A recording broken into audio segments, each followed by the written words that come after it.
Hello, welcome to my vlog on the listening blocks. So the listening blocks that I took, I went Tin Pan Alley, into American jazz, into post-rock, and then onto contemporary jazz. So these are my sort of impressions, what surprised me, what I was expecting, what I wasn't expecting, what I found interesting. So I'll start with Tin Pan Alley at the beginning.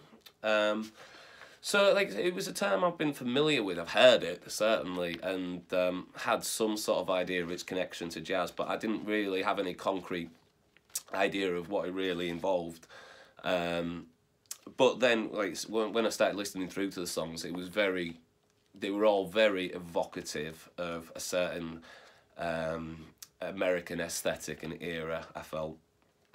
And I thought it was interesting as well, the idea of I didn't know that was where the term middle eight had been coined, and it was interesting to sort of hear the different variations on that. I liked the one in Shaking the Blues when it sort of seemed to do some sort of metric modulation in the middle eight for something. I thought that was quite interesting and seemed, almost maybe a little bit ahead of its time. And then you could sort of see from some of the songs like September in the Rain, where it immediately sort of came out with a much more lush instrumentation. Made me think that must have been one of the ones that was used in a film soundtrack or in the theatre or something like that, just because of the arrangement and the ornamentation of it. And in terms of style-wise, I can't say any of them particularly surprised me, except for the two Gershwin pieces. I thought they were... and as a non-jazz expert or anything, I don't know I'm qualified to say this, but it felt sort of like almost like a classical jazz fusion type of thing. There was lots of lots of movement in it, and especially Rhapsody in Blue, that gave me a massive flashback. Was that on Disney's Fantasia? I'm sure it was. That was a big sensory, took me right back to being a kid. But yeah, they were my sort of thoughts on the Tin Pan Alley. Then on to the American jazz, which I've been sort of dipping my toes into jazz over the last year and getting a bit more involved. So that was why I sort of wanted to do this this sort of listening blockchain anyway. And yeah, I thought straight off the bat it was really interesting to hear the difference between the first Miles Davis song and the second one off Bitches Brew. Because I believe was that when he was sort of starting to, well, you can hear it, sort of starting to experiment with more traditional rock instrumentation, electric guitars and electric basses. And even though it still sort of retained a lot of those, again, to maybe a non-jazz head like myself, those sort of jazzy sounds and everything, you could really hear the distinct sort of difference in styles. It just seemed almost a lot more, the second song of Bitches Brew seemed almost like a lot more as if it was trying to push the boundaries of conventional jazz or what Miles Davis felt was possible with it. Yeah, a lot more of a fusion, sort of rocky style, I thought. John Coltrane, I sort of had a bit of an idea of what to expect. I've been sort of listening to quite a bit of his stuff, and yeah, I mean, it's just so incredibly technical. It's, I think I started trying to look up Giant Steps, which I think, as far as I'm aware, is sort of starting at the top. But it's just, the way that the arrangements work, and it just feels so free but so tight and connected.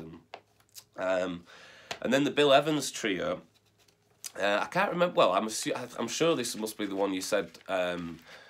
You said had some sort of Debussy influence, because I think from the first couple of notes on the piano, I sort of felt that straight away. I thought it really struck me. But it was really pretty, and I think especially like in its introduction, like a few of the motifs that it seemed to introduce, it sort of showed, especially when you look at like the first Miles Davis track, such a contrast in the different sort of styles in jazz, and you could really hear that sort of call and response going on between them. And the Herbie Hancock track, I really enjoyed that. Again, jazz fusion, a term I'm aware of, but I've never really experimented with or listened to. So when I saw that on the list, I thought, actually, yeah, I've been meaning to sort of see what that's all about for a while, and I thought that was incredible. Like, and you could hear straight away from the intro.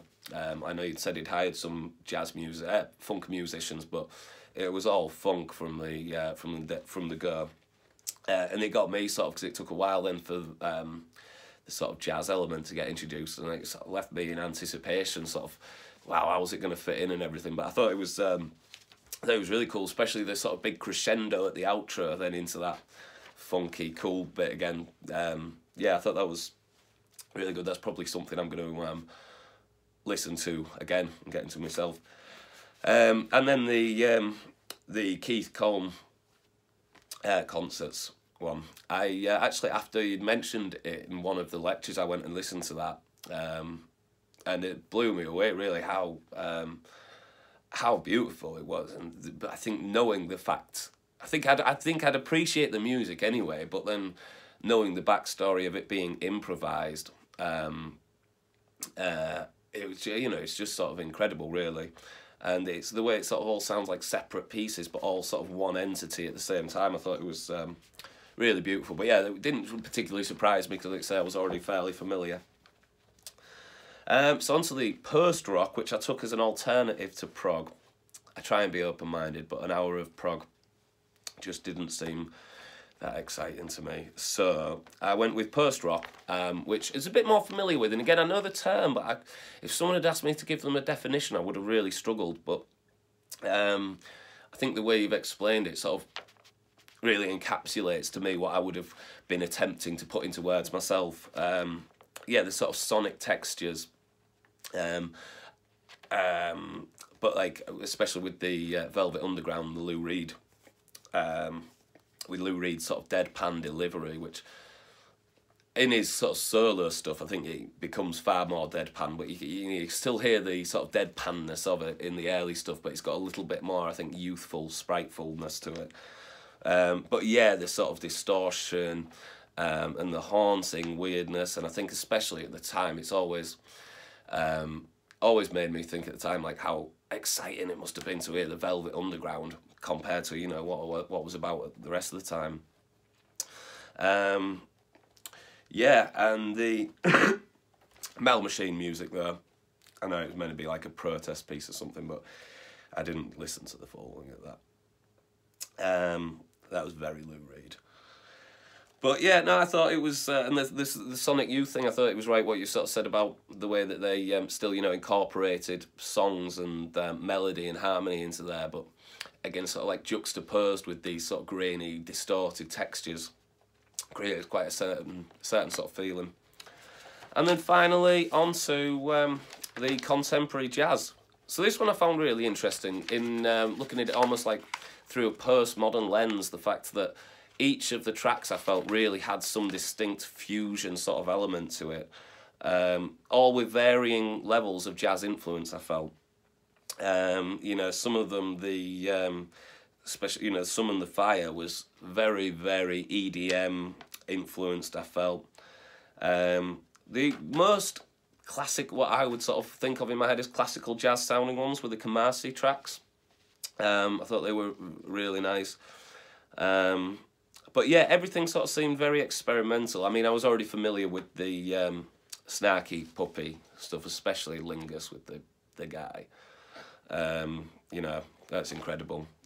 So, but I think it's almost interesting to listen through and hear, especially having just gone through all the previous listening blocks, and hear the way that people have sort of, in a sense, picked and choose elements of jazz and what's come before them, and then incorporated it with new styles, like the sort of, I thought some of them, they've got a lot more modern sounding grooves, certainly modern sounding drums and modern sounding recording. I felt like a lot more compression and things were on them, but sort of the groove and everything sort of felt a little bit straighter on some of them. On Afro Blue and Cherish the Day, I thought it was quite a, you know, rigid sort of groove, but again, then that's the sort of postmodernist thing, I believe, isn't it? That you know, you take and get things from wherever you like. Everything's equally equitable. So that was really interesting to me to hear that and see the connection. So yeah, those were my impressions. Thank you for listening. Scroll down for a critical exploration.